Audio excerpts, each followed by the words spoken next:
Welcome to the Inspiring You Show. If we haven't met, I'm Henry.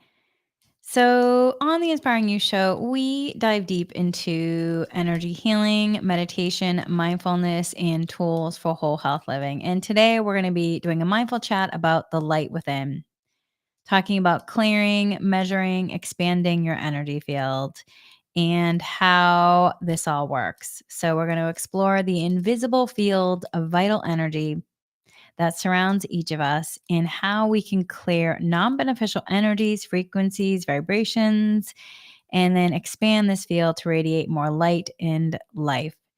The invisible field of vital energy that surrounds each of us, or you may have heard of it called your energy field, your aura. So we're going to talk about how to clear and then how this field can actually expand as well to radiate more light, more vitality, more life. So first, let me ask you something. Have you ever felt physically drained, emotionally exhausted, or mentally foggy after a period of intense stress? You're not imagining it. Your body, mind, and energy field are all deeply interconnected. When we live in survival mode under the influence of stress, we actually start to draw from our invisible energy field around us. And we can possibly unground, unalign, which then can cause our energy field to shrink. This isn't just a feeling, it's actually measurable. Research highlights the significance of light in our biology. In the study, Biophoton Emission, New Evidence for Coherence in DNA as a Source by Fritz Albert Popp and colleagues, it is shown that when more light is emitted, there is more energy, leading to greater vitality in life. Conversely, when a person has less light and information surrounding their body, they become more matter and emit less vital energy.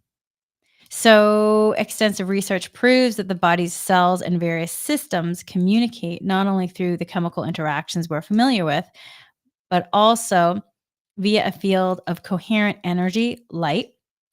And this light carries messages and information that instruct the environment within and around each cell, guiding communications among other cells and biological systems.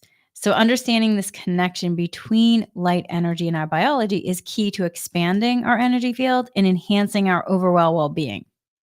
So, everything in our universe emits light and information, including you. When we stay grounded and aligned and shift to that higher vibrational frequency, we're able to connect even more so to higher vibrational light. And regardless, though, when we stay grounded and aligned with the larger source field or the universe, divine source, whatever you want to call it, this infinite source of energy that connects all living things, we are consistently replenishing our life force energy. But here's the catch. When we live in survival mode under the influence of stress, we can begin to deplete this energy. And remember, it's not right, wrong, good, or bad. Low vibrational frequency versus high vibrational frequency, it's not good or bad. It's an isness. And it all can serve a purpose in terms of helping us. It's just when we get caught in patterns of staying in that survival mode and then staying in that space where then it can deplete us further. So let's break it down. We draw life force energy from this invisible source field, from the universe, from divine source, whatever you want to call it. And we turn it into a light energy resource for the human. So when we become stressed over time, we may also then become ungrounded and unaligned. And we then can disconnect ourselves from this larger source field.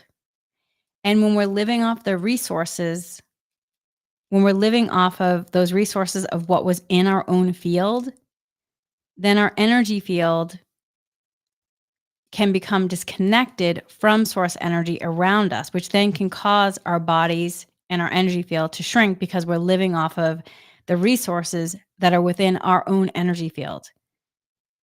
So ideally, you want to stay grounded and aligned with the larger source field, this infinite source energy that connects all living things. However, when we're in survival mode, overwhelmed by stress, we can start to drain this energy. And over time, the stress, if we no longer use tools to reconnect, it can cause us to become ungrounded and lose our connection to source field. And when we lose our grounded connection, we become even more easily overwhelmed by stress, making it harder to restore balance. As a result, instead of drawing from this abundant energy source that is ongoing, we begin relying solely on our personal energy reserves. So, this disconnection leads to a shrinking of our energy field, leaving us feeling more fatigued, scattered, and disconnected from our true selves. When we lose our grounded connection, we become way more easily overwhelmed by stress, anxiety, exhaustion, making it harder to restore balance. So it's like being at a gas station. The universe is the gas station. Divine source is the gas station. The universe is a vast reservoir of fuel for our energy. The universe is a vast reservoir for life force energy. But if we disconnect from it, we're only left with a limited amount of gas to run on. So once we disconnect from the universe gas station, we are running on our own reserves in our individual energy field. And if we don't reconnect to the universe to replenish our life force energy, then eventually we will run out. As a result, instead of drawing from this abundant energy from the universe, from a grounded and aligned space, we're really relying solely on our personal energy reserves. This disconnection can lead to a shrinking of our energy field, leaving us feeling even more fatigued, scattered, or disconnected from our true selves. Running on fumes because we haven't reconnected to the universe to refill our vital life force energy. So one of the key ways this disconnection can occur is through the act of contraction, whether physical or emotional. When we're stressed, we often contract physically, like clenching our fists or tensing our muscles, and we may even hold our breath. This physical contraction mirrors an emotional contraction where we close ourselves off from both energetically and emotionally. So, in these moments, we stop taking in vital life force energy. Instead of expanding and drawing in more light, more life force energy, we restrict the flow, sustaining the contraction. So over time, this restricts the amount of life force energy we are accessing. And we're then running off of fumes from not reconnecting to the life force energy gas station called the universe for a refill of our life force energy. And eventually, what happens, much like a car without gas or even electric car that doesn't take time to recharge, we diminish our life force. We diminish our vitality and vibrancy, which means it could show up as feeling exhausted, burnout, depleted, drained, tired, stressed, anxious. And what's interesting is there is more and more research being done where there's just advanced tools that are showing up that can measure the emission of photons, light particles, which show us whether a person is building or diminishing their light field. This technology has given us remarkable insights into the connection between our thoughts, emotions, and energy fields. So, when a person emits more light, they have more energy, more life force, more vitality, more vibrancy. But when the light dims, they emit less vital energy, become more matter, and less of their highest energetic potential. This isn't just about feeling better, It's about a deeper communication also within ourselves. Research has shown that our body cells interact not just chemically, but also through a field of coherent energy, a field that carries essential information and instructs our cells and systems. So, what happens when we do our meditations? Through a focused inward shift, we can increase this energy, expanding the light field surrounding our bodies. And what's also interesting when you're doing energy healing meditations, you can ask to clear the negative energies, frequencies, vibrations, allowing the light to fill in the spaces for the highest good. And what's incredible is that, when people talk about these practices, that you can see then measurable changes in people. And, if you do dowsing energy, if you work with a pendulum and do dowsing, you can actually measure it as well because energy is measurable. So these changes are profound and they show us how deeply connected we are to our own energy and our ability to transform it because we are empowered creators. We all have the aspects of being energy alchemists. It's just about learning how to use the tools. So, our energy centers in the body also play a role. The energy centers or chakras, they have their own frequency, intent, and consciousness. They also work with various systems in terms of the glands, hormones, or even chemistry. Each act like a little brain in its own mind.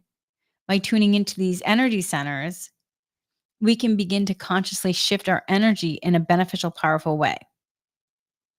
So take some time to, when you take time to really understand how the process works, it I remember when I first really understood this, I was like, wow, this is so interesting. And it also supported me in such a greater way.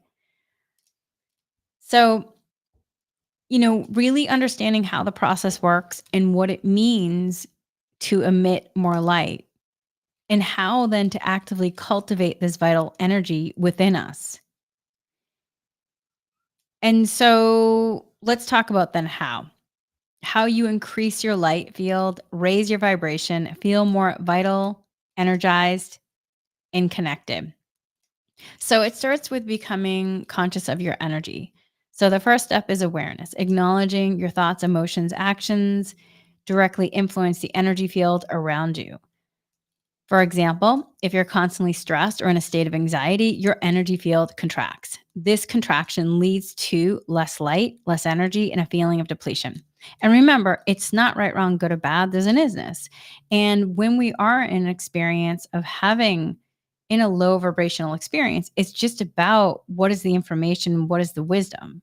And then once you receive it and process it, it's then allowing that emotion to be complete, and then what is the next experience that you're calling in? And which means then allowing the light to fill in the spaces for the highest good. So the moment you choose, though, to shift your attention inward, to breathe, to meditate, to release that stress, you begin to transform your energy field. Think of it as creating space within yourself, a space where light and energy can flow more freely. So, this is what we do in energy healing meditations.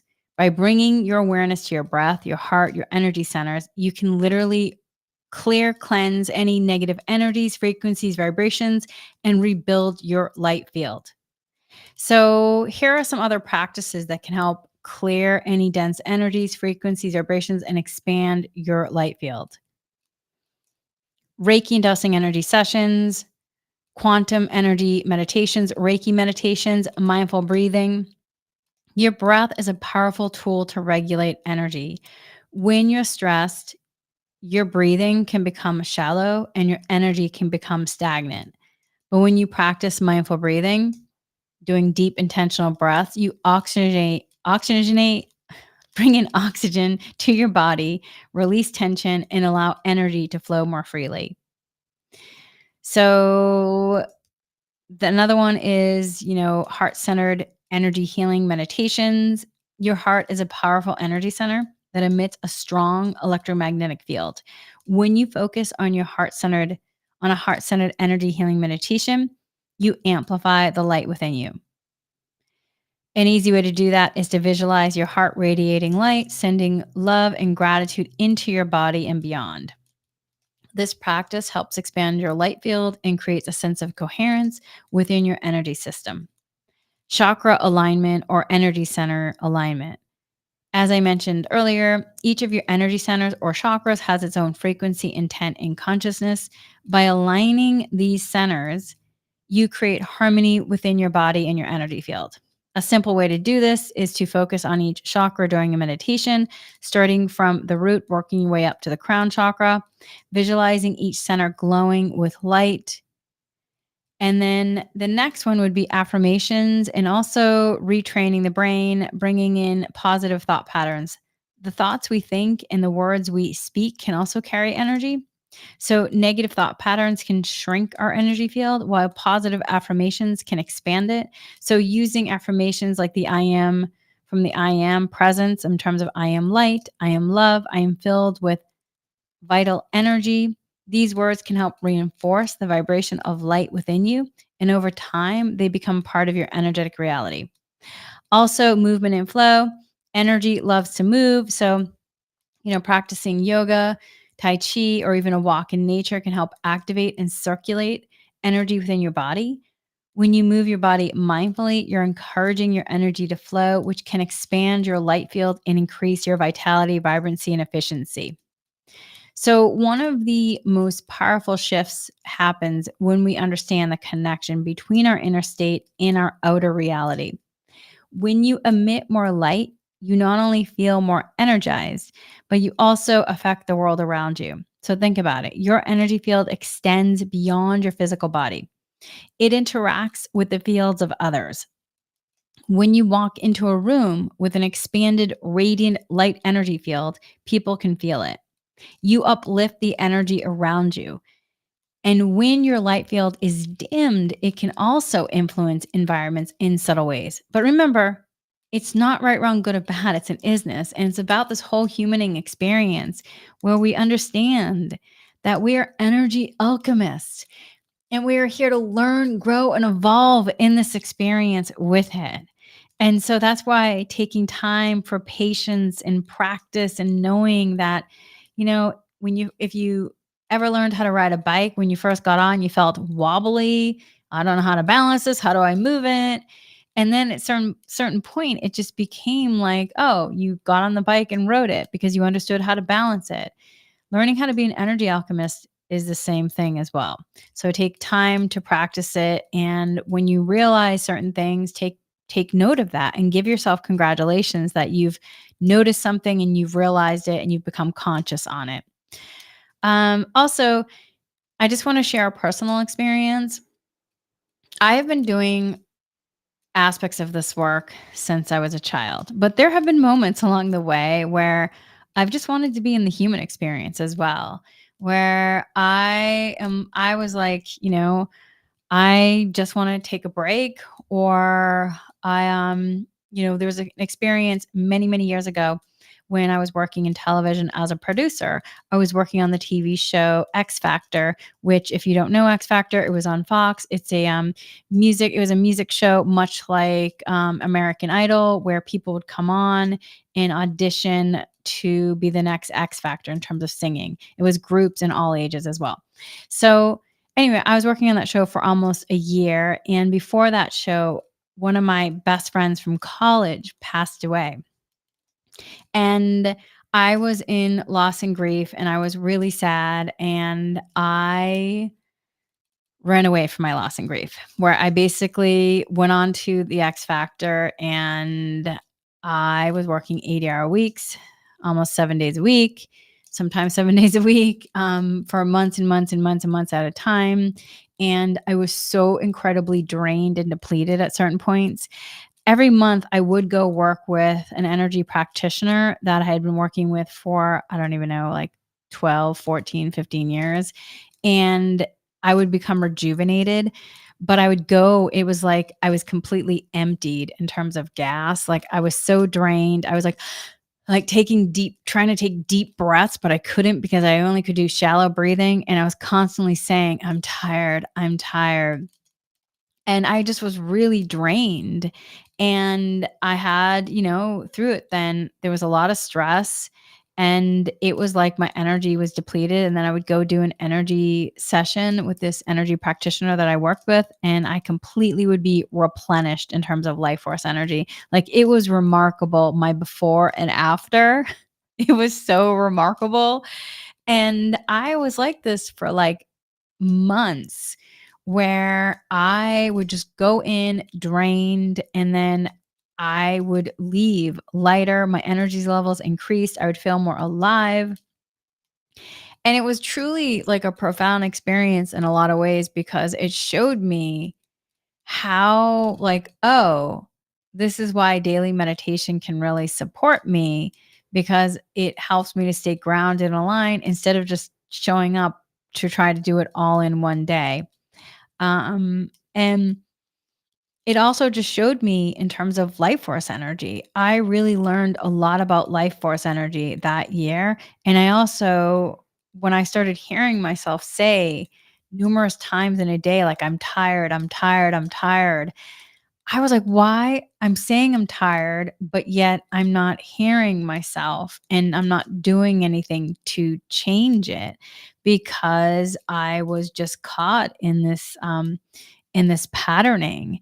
And then I remember one day my energy practitioner teacher said to me, have you been getting signs for meditating? Because y'all, like I said, there are moments where I've stopped praying, I've stopped meditating. I have just done like I'm in all full on human mode. And that was one of the times when I worked on X Factor. The only thing I did once a month in the beginning was to go work with my energy practitioner teacher. So basically, when my friend had passed away, the guides had given me a reprieve of like a year to really mourn the loss of my friend. And then at a certain point, though, I was starting to get signs to start to pray, to meditate, but I was ignoring them until my the energy practitioner I work with said during a session, "So are you getting signs to start meditating?" And I started laughing. I was like, "Signs?" I was just driving down the freeway the other day and there was a huge sign that said, "Meditate lately?" question mark. I go and I started laughing because I really feel like that sign was for me. And so then the energy practitioner said to me, "Well, did you go and meditate afterwards?" I go, "Nope, didn't." And she was like, "Okay, well, the guides are saying that it's time and you've been getting signs." I go, "Yep, I have." And she said, "And it seems like you've been ignoring them." I go, "I've heard them." Yep. And so, I then had to really look at my relationship with loss and grief and how also by me not going into practice again, was that actually serving me? Was that most beneficial? Was I feeling then really good in my everyday? No, I was feeling really exhausted, tired, drained. I was completely, having moments of being ungrounded, unaligned, and my life force energy flow was really low at times because I was constantly tired and not taking time to recharge my life force energy. I was not going back to the universe to fill up to the gas station. And so it was a really interesting experience for me because I had to look at, am I self sabotaging my ability to also feel good? And do I feel, and part of that in the loss and grief was, you know, I I had moments of not also wanting to process, losing my one of my best friends from college, passing away at such a young age. And in that, then I was staying numb. And in that numbness, though, I was self sabotaging my ability to be replenished and revitalized and feel better in my everyday.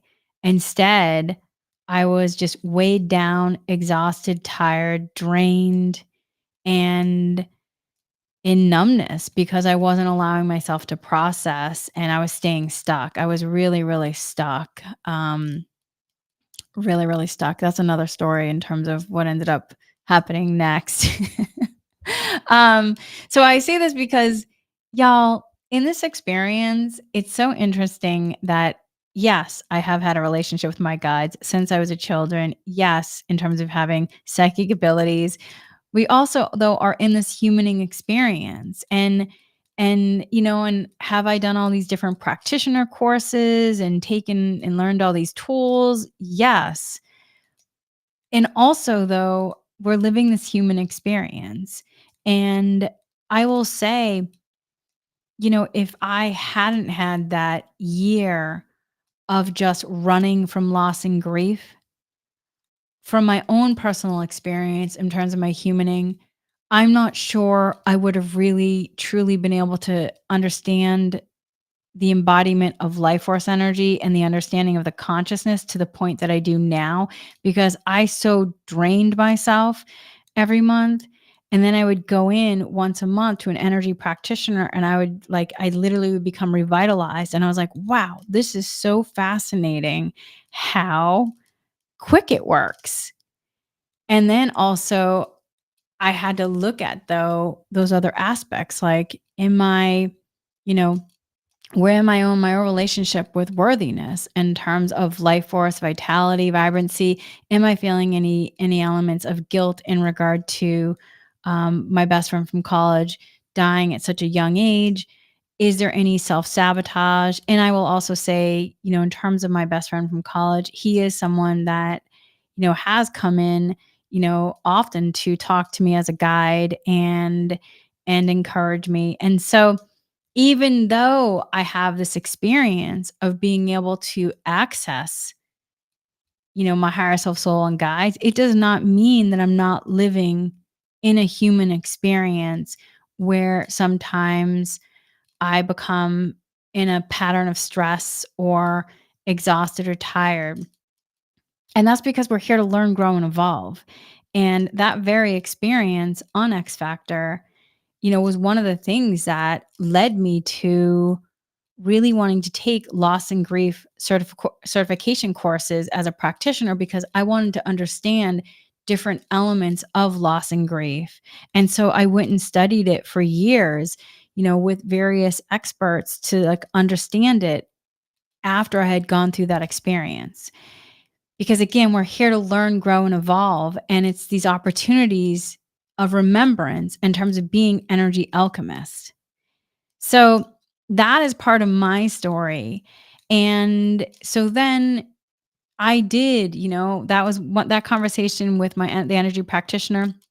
I went and did a weekend retreat as well because I was guided to that as well. Well, I was actually suggested um, to do that, and I did, and that really kind of restarted my relationship once again to meditation and prayer work, even though I had been getting signs in that year.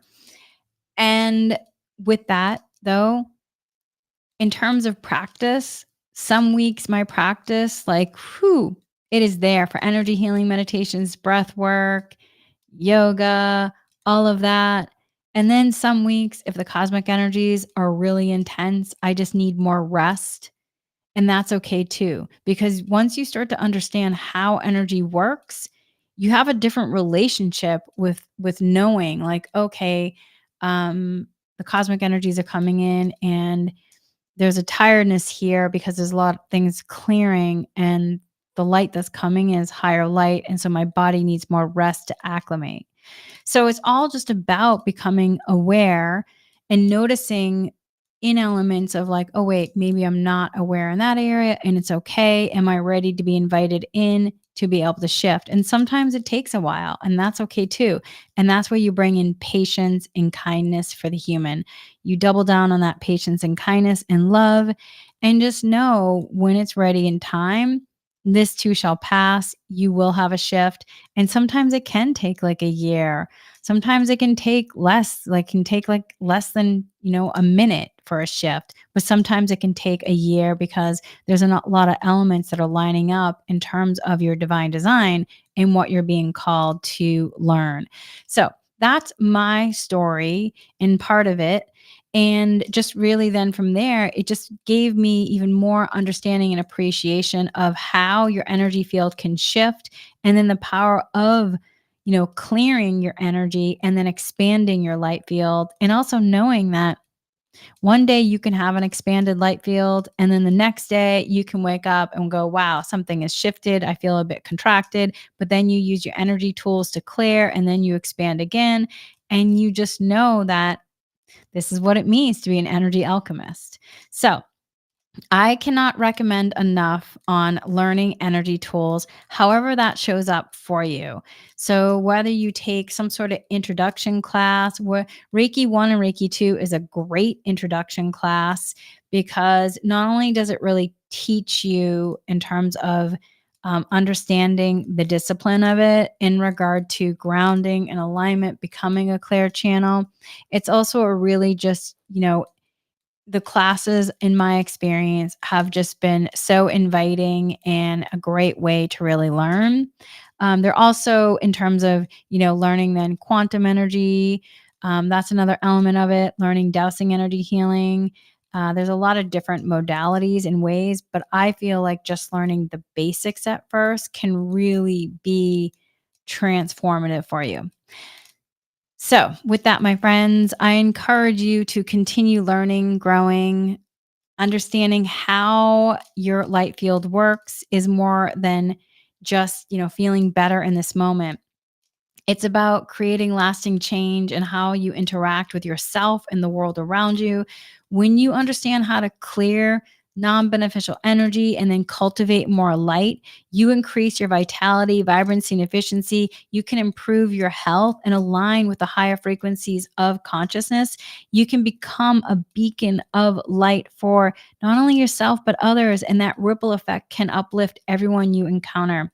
So, my friends, I encourage you to take the next step in expanding your understanding, your consciousness, and understanding how your energy field works. I invite you to continue practicing energy healing meditations, breath work, energy exercises. Remember, it is not about perfection, which is why I shared my personal story, a tiny part of my personal story.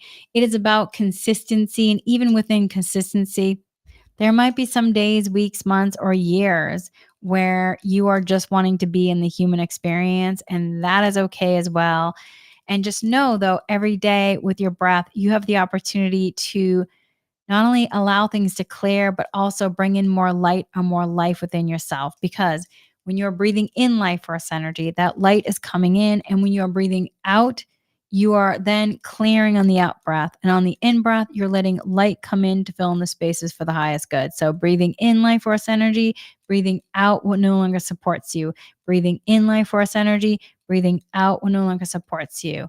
So that is what I mean when I say it in energy healing meditations. So that is it for now, my friends. Thank you so much for joining me. And I always do one of the things that you might hear me say also in meditations is actually breaking the links. And I do this because I always do it every time I get off of doing a recording, but I try to do it also during it because it's just a great energy hygiene. So basically, you can repeat after me if this resonates with you. I asked to break the links with this mindfulness chat. I asked to break the Reiki links, leaving only harmony and balance at either ends. I also asked to clear any residual energies being held in my body as a result of these links. I asked the light fill all the void cells, rejuvenates, refreshes, revitalizes for the highest good with ease and grace and gratitude. May peace be with you. Thank you so much for joining me, my friends. Thank you. Keep shining your light, and I look forward to seeing you radiate your light